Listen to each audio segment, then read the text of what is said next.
जोशीमठ न केवल धार्मिक रूप से भारत के लिए महत्वपूर्ण है, बल्कि चीनी सीमा से सटा ये इलाका भारतीय सेना के लिए भी बेहद अहम है। सड़कों और इमारतों पर पैदा हुई दरारें अब न केवल आम लोगों के घरों तक सीमित है, बल्कि भारतीय सेना के कैंपों और सेना की इमारतों तक भी अब दरारें पहुंच चुकी हैं। स्थिति को देखते हुए पीएम मोदी भी इस घटना पर नजर बनाए हुए हैं। इस घटना की गंभीरता को देखते हुए पीएम मोदी ने हाई लेवल की मीटिंग भी की है। अब विशेषज्ञ एक के बाद एक कई चेतावनियां जारी कर रहे हैं। आपको बताएं तो जोशीमठ से चीनी सीमा की दूरी महज 100 किलोमीटर से भी कम है। ऐसे में अगर इस इलाके में कोई बड़ा हादसा हुआ तो सीमा से भारतीय सेना का संपर्क भी टूट सकता है। जमीन धंसने की घटना और दीवारों पर दरार जैसा दृश्य अब आईटीबीपी और सेना के मुख्यालय को जोड़ने वाली सड़क तक भी पहुंच चुका है। ऐसे में इस घटना से अब देश की सुरक्षा को लेकर भी बड़ा खतरा पैदा होता हुआ नजर आ रहा है। जोशीमठ में सेना की ब्रिगेड और भारत तिब्बत सीमा पुलिस यानी आईटीबीपी की एक बटालियन भी तैनात है। जोशीमठ भारत तिब्बत सीमा का अंतिम शहर है। खतरा इसलिए भी बड़ा है क्योंकि भारत के सीमावर्ती क्षेत्र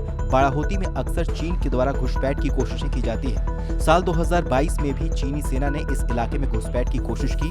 2021 में बाड़ाहोती में चीन के करीब 100 सैनिकों ने बॉर्डर क्रॉस किया था, जिसके बाद जोशीमठ में ही तैनात आईटीबीपी के जवानों ने चीनी सैनिकों को खदेड़ दिया। साल 2014 से 18 तक करीब 10 बार चीन ने इस इलाके में घुसपैठ की कोशिश की है। गौर करने वाली बात यह है कि बाड़ाहोती और जोशीमठ के बीच की दूरी महज 50 किलोमीटर से भी कम है। साल 1962 में भारत चीन युद्ध हुआ था। उस समय इस सीमांत इलाके में भारतीय सेना नहीं थी, लेकिन उसके बाद इस क्षेत्र के संवेदनशीलता को देखते हुए यहाँ सेना की तैनाती की गई। जोशीमठ और इसके आसपास के इलाकों में जमीन धंसने और घरों में दरारों की घटना सामने आने के बाद विशेषज्ञों की टीम ने इस इलाके में जांच शुरू कर दी है।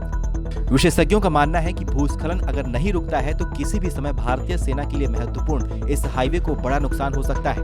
यदि ऐसा हुआ तो हमारी सेना चीन की सीमा से कट जाएगी। इस लिहाज से ये चिंता का विषय है।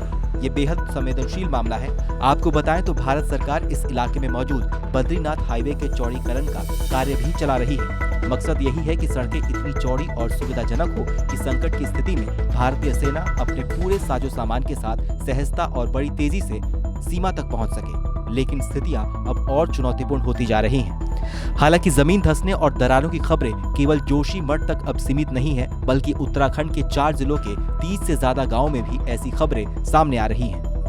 बहरहाल हमारी इस खबर को लेकर आपकी क्या राय है, हमें कमेंट सेक्शन में जरूर बताइए। बाकी देश और दुनिया की अन्य बड़ी खबरों के लिए देखते रहिए आज तक डिजिटल।